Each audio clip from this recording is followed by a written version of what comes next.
G'day, Aaron here, welcome back, Brisbane, Australia, February 2024.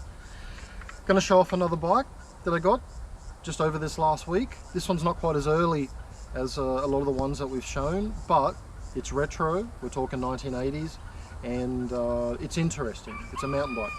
So what we have here, firstly, it's an Apollo brand. So Apollo is like the Western version of a Japanese bicycle company called Kiwahara. Kiwahara BMX, famous for the E.T. movie.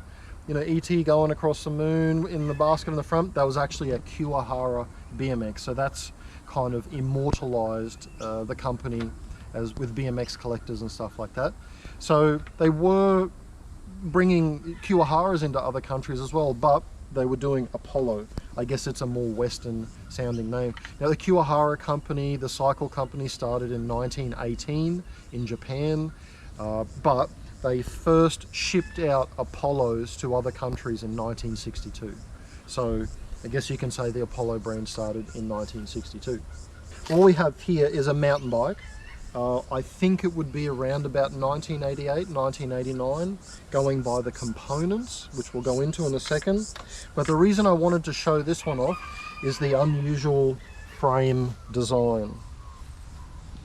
So they call these elevated chainstay bikes, or ECS, you can see them advertised as sometimes. That's elevated chainstay. Because on a normal bike, you'll know this chainstay, it's called, goes from there to there. That's the standard.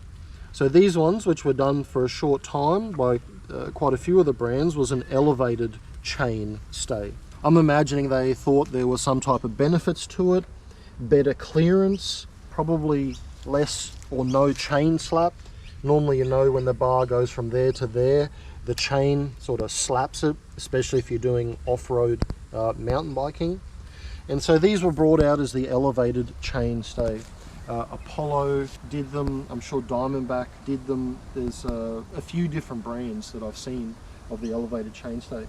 It was kind of short-lived. I think some of them had problems with braking if they were really put through their paces on the off-road circuit. So they probably only brought them out for a couple of years as far as I know. Some of them maybe just 1 year, and then, you know, probably due to problems, they ended.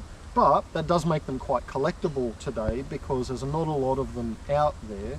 So guys that are looking for something different in their collection want one of these. So I picked this up on Marketplace, popped up for sale, great price. I said, yep, I'm coming to get it right now. Now it's an aluminium frame. You know, a lot of them weren't aluminium in the 80s, but definitely Kleins, stuff like that, were aluminium in the 80s. Now this one has an 1.5 inch headset. So that was another thing that they did in the 80s that was kind of short-lived.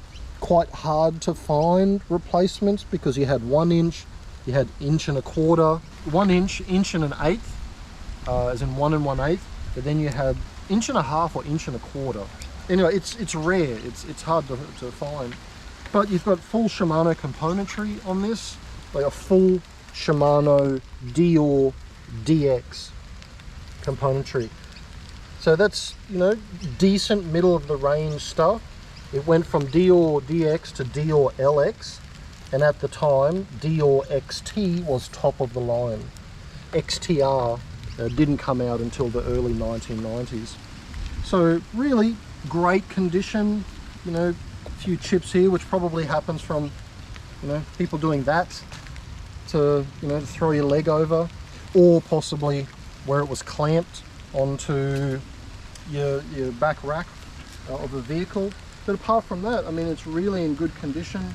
Beautiful hubs, beautiful rims, all the gears and everything works, which is great for a bike from 1988, 1989. Happy to show it off.